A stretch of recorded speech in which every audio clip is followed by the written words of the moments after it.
Hello friends, good morning. તો આપણે standard 6માં unit number 1 grammar આપણે શું જોઈએ છીએ હવે? ગ્રામર. તો એમાં યુનિટ નંબર 1 હતું ધીસ, ધેટ, ધીસ અને ધોસ.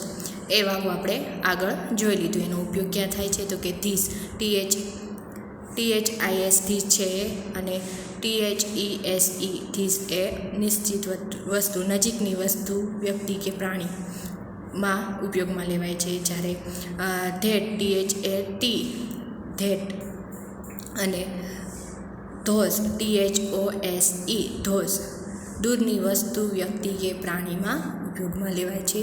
અને એના ઉલટ પ્રશ્નો બી જોયા. હવે આપણે એનો શું જોવાનો છે? ટૂંકા જવાબ. ટૂંકા જવાબ કઈ રીતે લખાય એ આપણે થોડું આગળ જોયું હતું, પણ હવે શું કરવાનું છે? થોડું ડીપમાં જવાનું છે. ટૂંકા જવાબ આપતી વખતે યસ કે નો પછી જો પ્રાણી, પક્ષી કે વસ્તુની જગ્યાએ વ્યક્તિની વાત થઈ હોય તો સર્વનામ હી કે શી વપરાય છે. ધ્યાનથી સાંભળો, અંડરલાઈન કરો. ટૂંકા જવાબ આપતી વખતે યસ કે નો પછી. શું કીધું? યસ કે નો પછી, મતલબ કે હા અને ના પછી ગુજરાતીમાં કહીએ તો જો પ્રાણી, પક્ષી કે વસ્તુની જગ્યાએ વ્યક્તિની વાત થઈ હોય, પ્રાણી, પક્ષીની જગ્યાએ વસ્તુની વાત થઈ હોય તો શું વપરાય છે? સર્વનામ તરીકે હી કે શી વપરાય છે. હમણાં આપણે ઉદાહરણ જોઈશું એટલે ખ્યાલ આવી જશે. જો વ્યક્તિ પુરુષ હોય તો હી અને સ્ત્રી હોય તો શી વપરાય છે. ઉદાહરણ જોઈએ તો ખ્યાલ આવે. Is that a girl? Is that a girl? શું પેલી છોકરી છે? તો હવે આપણે યસ નોમાં જવાબ આપવાનો છે. તો પહેલાં યસ કરીને કોમા કરવાનો. That is a girl. That છે અને પછી ઉલટ પ્રશ્નોમાં આપણે જોયું હતું છે ટુ બીનું છે એ ધેટ પછી આવે છે. Yes that is a girl. હા, પેલી છોકરી છે. હવે જોઈએ તો છોકરી આપેલી છે પાછળ, તો યસમાં જવાબ આપવો હોય તો યસ શી ઇઝ. હા, તેણી છે. એ રીતે જવાબ આપી શકાય છે. હવે હા, સામે બીજો આપેલો છે. Is this your uncle? શું આ તારા કાકા છે? No, he is not my uncle, he is my father. હવે શું કીધું છે? નોમાં આન્સર આપ્યો no, he is not my uncle, he is my father. ના, તે મારા કાકા નથી, તે મારા પિતાશ્રી છે. No, he isn't. ટૂંકો આન્સર આપવો હોય તો કે રીતે લખાય? ઇઝન્ટ કરાય છે. શું કરાય છે? ઇઝન્ટ. ના, તે નથી. હવે આપણને યાદ રાખો એ રીતે આપ્યું છે. ધીસ અને ધોસ ધરાવતા ઉલટ પ્રશ્નોના જવાબ ટૂંકા જવાબ આપતી વખતે યસ કે નો પછી સર્વનામ ધ્યેય વપરાય છે. ધીસ અને ધોસ એ બંને શું છે? તો કે બહુવચન છે. તો એમાં ઉલટ પ્રશ્નના ટૂંકા જવાબ આપતી વખતે યસ કે નો પછી સર્વનામ ધ્યેય વપરાય છે. શું વપરાય છે? સર્વનામ ધ્યેય. કારણ કે એ શું છે? બહુવચન છે. આરનું ટૂંકું સ્વરૂપ આરણ થાય છે. શું થાય છે? આરનું ટૂંકું સ્વરૂપ આરણ થાય છે. ચાલો વાંચીએ કરીને આપણને આપેલું છે. બુક પિક્ચર બી ડ્રો કરેલા છે અને સામે એક્ઝામ્પલ બી આપેલા છે. તો પિક્ચર છે, this is a diary, this is not a notebook. શું કીધું છે? This is a diary. Diary કેટલી છે? એક. આ ડાયરી છે. આ નોટબુક નથી. This is not a notebook. આ નોટબુક નથી. હવે સામે પિક્ચર જોઈએ તો THE વાળું, THESE ધીસ આર નોટબુક. હવે નોટબુક છે એ કેટલી છે? ગણી શકાય છે, ઘણી બધી, 2 કે તેથી વધુ છે. તો this are notebook, this are no story book. તો હવે બહુવચનમાં આન્સર આપેલો છે. આ નોટબુક છે, આ સ્ટોરી બુક્સ નથી. હવે નીચે પાછો આ જોઈએ picture. That is a pen. આ શું છે? પેન છે. That is not an eraser. આ ઇરેઝર નથી. Those are pencil. હવે પેન્સિલ છે, સંખ્યા દર્શાવી છે. This are not sharpener. ગણી શકાય એટલી છે પેન્સિલ, તો એ ધોઝ આવશે અને ધોઝ આર નોટ શાર્પનર. તો એ રીતે જોયું. હવે આપણે નેક્સ્ટ પેજમાં જોઈશું તો આપણને હજી બે એક્ઝામ્પલ આપેલા છે. This is a bus, this is not a truck. આ બસ છે. બસ છે કેટલી છે? એક. મતલબ કે આપણે એકવચન અને બહુવચન તરીકે આપણને એક્ઝામ્પલ વાઇઝ આપણને આપેલું છે. This are truck. હવે ટ્રક છે અહીંયા બે છે. This aren't buses. શું કીધું છે? This are trucks, this aren't buses. Bus નથી. That is a car, that is not a van. આ શું છે? કાર છે, વાન નથી. Those are vans, those are not car. મતલબ કે જ્યારે બહુવચન હોય ત્યારે શું વપરાય છે? એટલું યાદ રાખવાનું, ધીસ અને ધોઝ. જ્યારે એક વચન હોય ત્યારે ધેટ અને THIS વાળું this. Those are vans, those are not cars. This is a glass, this is not a cup, this is not a cup. આ શું છે? ગ્લાસ છે, કપ નથી. This are cups, this aren't glass,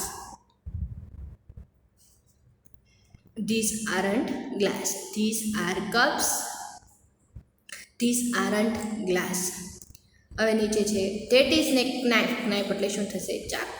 that is not a spoon. Spoon એટલે ચમચી. હવે આ શું છે? નાઇફ, ચાકુ છે, ચમચી નથી. Those R spoon. આ બંને શું છે? સ્પૂન છે. Those aren't knives. knives નો બહુવચન થયું એટલે KNIVES. હવે આપણે જોશું તો આમ આપણે ઉપર આપેલા વાક્ય પરથી સમજ્યા કે વાક્યને નકાર બનાવવા માટે ઇઝ કે આર પછી નોટ મૂકવામાં આવે છે. શું સમજ્યા? તો કે આપણે બધામાં જોયું ઇઝ કે આર પછી ટુ બીના રૂપ પછી નોટ મૂકવાનું રહેશે. ઇઝ નોટનું ટૂંકું સ્વરૂપ ઇઝન્ટ અને આર નોટનું ટૂંકું સ્વરૂપ આરન્ટ છે. હવે આપણે સિંગ્યુલર એન્ડ પ્લુરલ એકવચન અને બહુવચન જોવાના છીએ. તો જોઈએ, ચાલો સમજીએ. અંગ્રેજીમાં સામાન્ય નામને એકવચનમાંથી બહુવચનમાં ફેરવી શકાય છે. કોઈ પણ સામાન્ય નામ હોય કે એકવચન નામ હોય એને બહુવચનમાં ફેરવવામાં આવે છે. સામાન્ય રીતે જાતિવાચક નામની પાછળ એસ પ્રત્યય લગાડવાથી નામનું બહુવચન થાય છે. કોઈ પણ જાતિવાચક નામ જેમ કે બોય, તો એસ લગાડવાથી શું થઈ? બોયસ. શું થઈ ગયું છે? બોયસ. ગર્લ, તો એસ લગાડવાથી શું થયું? ગર્લ્સ. ટેબલ, તો એસ લગાવવાથી ટેબલ્સ. ચેર, એસ લગાવવાથી ચેર્સ. એ રીતે જાતિવાચક નામનું બહુવચન થાય છે. સામાન્ય નામને એકવચનમાંથી બહુવચનમાં ફેરવવા માટે કેટલાક નિયમોને સમજીએ. હવે સામાન્ય નામને એકવચનથી બહુવચનમાં ફેરવવા માટે નિયમો જરૂરી છે, એ આપણે હવે સમજવાના રહેશે. જો સામાન્ય નામના છેડે CH, SH, S, SS, O અને X અક્ષરો હોય તો તે સામાન્ય નામને બહુવચનમાં ફેરવવા માટે તેને છેડે ES પ્રત્યય લગાડવામાં આવે છે. ધ્યાનથી જોજો ફ્રેન્ડ, એકવચનમાંથી બહુવચન કઈ રીતે થાય છે. આ નિયમ તો યાદ રાખવો જ પડશે કે S અથવા ES ક્યારે થાય છે. તો જોઈએ કે સામાન્ય નામને છેડે CH, છેડે એટલે સ્પેલિંગ જ્યારે પૂરો થાય ત્યારે CH, SH, S, SS, O અને X અક્ષરો હોય તો સામાન્ય નામને બહુવચનના ફેરવવા ES પ્રત્યય લગાડવામાં આવે છે. જોઈએ ઉદાહરણ. હવે આપણને અહીંયા બેન્ચ આપેલું છે. હવે આપણે બેન્ચ છે એ શું છે? એકવચન છે. તો હવે એને આપણે બહુવચન કરવાનું હોય તો લાસ્ટમાં જો સ્પેલિંગમાં BENCH. આ નિયમ છે, તમારે અંડરલાઇન કરવાની છે, અથવા તમે ગ્રામરની બુકમાં લખ્યું હોય તો એ આ નિયમ તરીકે લખવાનો રહેશે તમારે. બેન્ચ, તો ES લગાવવાથી શું થશે? બેન્ચીસ. જો પાછળ શું છે? સ્પેલિંગમાં CH આપેલો છે. પહેલો નિયમ જ જોઈએ તો CH, પહેલો અક્ષર જ છે CH. હવે છે ગ્લાસ. ગ્લાસમાં SS છે, જુઓ SS, તો એને શું લખશે? ગ્લાસીસ. ES થઈ જશે. શું થઈ જશે? ES. ડીશ, તો એમાં SH લાગેલો છે. સામે તમને નિયમ આપેલા છે એ રીતે તમને અહીંયા ઉદાહરણ આપેલા છે. ડીશીસ, શું થઈ જશે? ડીશીસ. CH પાછળ છે એટલે. હવે છે બોક્સ, X પાછળ છે. બોક્સીસ, શું થઈ જશે? બોક્સીસ. બહુવચનમાં કરવાના છે તો બોક્સીસ. પોટેટો, તો શું આપ્યું? ખાલી O, તો પોટેટોસ. શું થઈ જશે? પોટેટોસ.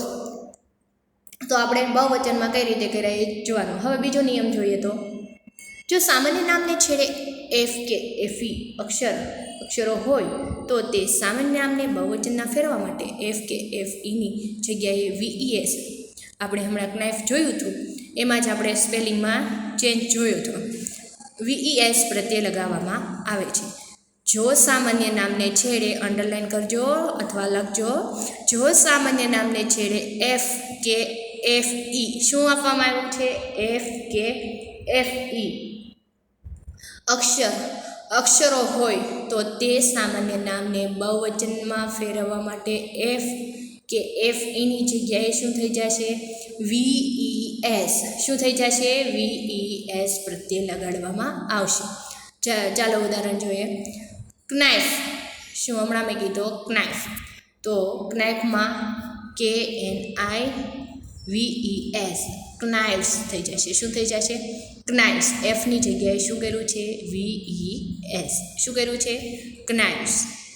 હવે છે થીફ, તો થીવ્સ શું થઈ જશે, થીવ્સ, THIEVES. આ ઉદાહરણ બી તમે સાથે લખતા જશો તો ખ્યાલ આવી જશે બુકમાં. વાઇફ, વાઇફ્સ શું થઈ જશે, વાઇફ્સ. બહુવચનમાં કરવા માટે વાઇફનું એફ છે, FE પાછળ છે તો શું થઈ જશે, વાઇફ્સ, VES.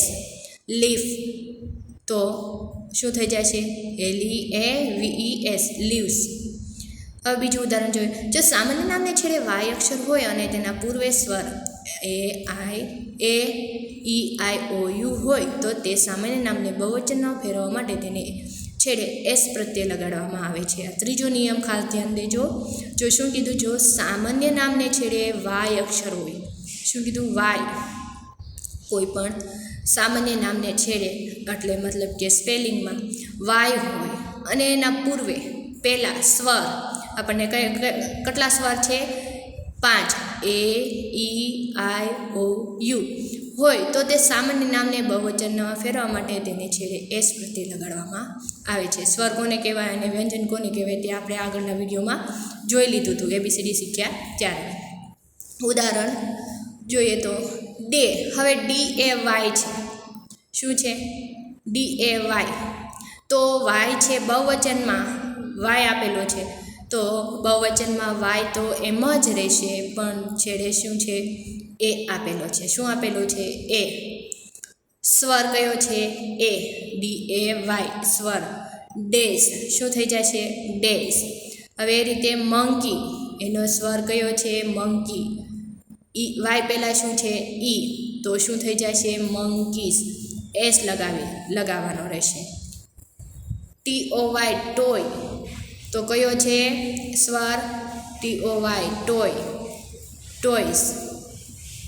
કી, સ્વર કયો છે, ઈ, તો કીઝ. એ રીતે યાદ રાખવાના છે આ બધા નિયમો. નીચેનો લાસ્ટ નિયમ જોઈ લે.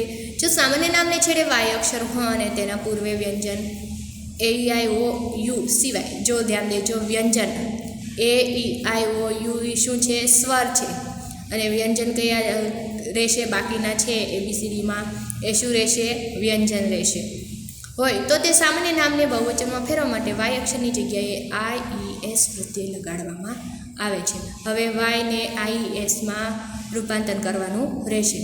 પપી, પપ્પી, પપીઝ શું આપશે, પપીઝ. વાય આપેલો છે અને આગળ વ્યંજન છે PUPPIES. બેબી, BABIES, વાયને કાઢી રાખવાનું રહેશે કારણ કે વ્યંજન છે બી. લેડી, તો લેડીઝ, ડી છે વ્યંજન છે. સ્ટોરી, તો કે સ્ટોરીઝ, આર છે વ્યંજન છે. હવે આપણને યાદ રાખો કરીને આપ્યું છે. કેટલાક શબ્દોનું એકવચન અને બહુવચનનું સ્વરૂપ એક જ રહે છે, જેમ કે હેર. હવે આપણે જોઈએ યાદ રાખો કરીને આપણને શું કામ આપ્યું છે, તો કે કેટલાક શબ્દોનું એકવચન હોય છે અને એનું બહુવચન છે એકનું એક જ રહે છે. મતલબ કે જોઈએ હેર, હેર છે એ હેર્સ ના થાય, હેર જ રહે, શું થાય, હેર. ડિયર, તો એ પણ ડિયર જ રહે, ડિયર્સ ના થઈ જાય, શું થાય, ડિયર એટલે હરણ. ફિશ શબ્દનું બહુવચન ફિશ અને ફિશિસ બંને થાય છે.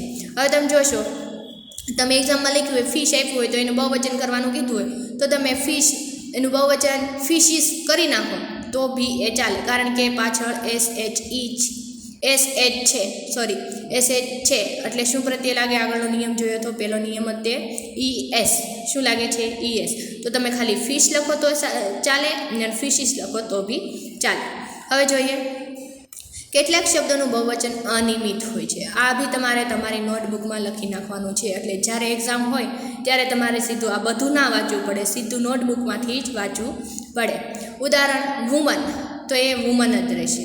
શું થશે? અનિયમિત છે કે એમાં બહુવચનમાં કોઈ ફેર થતો નથી. Child, children. ટૂથ તો TEETH શું થશે? ટૂથ. આ તમારે યાદ રાખવાના રહેશે.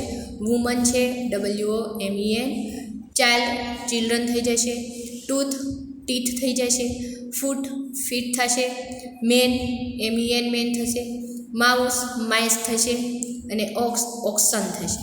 આ તમારે યાદ રાખવાના રહેશે, કારણ કે અનિયમિત છે. એમાં કોઈ એસ કે ES પ્રત્યય લગાવવાનો નથી, અથવા વાયથી IES નથી કરવાનો, VES નથી કરવાનો. એટલે આ તમારે અનિયમિત છે એટલે એ યાદ રાખવાના છે.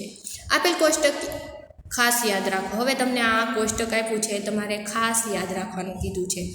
એકવચન, બહુવચન. હવે ધીસ છે એકવચન છે, આપણે આગળ જોઈ લીધું. તો ધીસ THESE શું છે? બહુવચન. એ તો આપણે આગળ જોઈ લીધું, પણ તમારે ખાસ કરીને યાદ રાખવાનું છે. એટલે બુક બનાવતા હોય તો લખવાનું છે. That, those, he she it. They શું થઈ જશે? ધે. એનું બહુવચન શું કહે? ધે. ના એકથી બે વધુ આપ્યા હોય તો. આઈ તો શું થશે? વી. યુ એમ ઇઝ તો શું આવશે? આર. તો એ રીતે આપણે ધીસ અને ધેટના ધોઝના યુનિટ નંબર 1 કમ્પ્લીટ કર્યું. તો આગળના વિડીયોમાં આપણે સ્વાધ્યાય કરીશું. ત્યાં સુધી તમારે આ વિડીયો જોવાનો છે, સમજવાનું છે અને જે યાદ રાખવાના છે એ મુદ્દા નોટબુકમાં લખવાના રહેશે. Thank you everyone.